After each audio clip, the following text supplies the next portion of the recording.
Hello everyone and welcome back. I would like to revisit again the sample research titles na priniset natin before. Pero this time, magpo-focus lang tayo sa apat na strands. Namely, yung mga strands na yon will be the following. Yung stem, humes, ABM, and gas.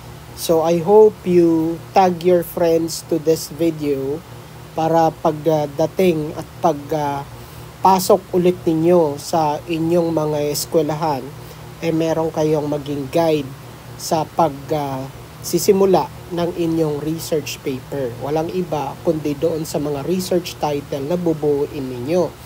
Before I continue, please do follow my TikTok account and subscribe to my YouTube channel at Doced Padama. Yung link po nasa bio natin.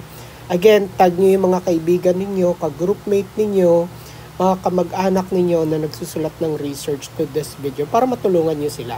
If you have any comment or request na related sa research writing, write it below dyan sa comment section natin and I will get back to that. So, let's start with yung sa stem strand. So, I presented 10 sample research titles under stem strand. I-pause nyo na lang and then you can go back to these titles para maging guide ninyo, ha. So ang gagawin niyo, papalitan nyo lang yung mga variables.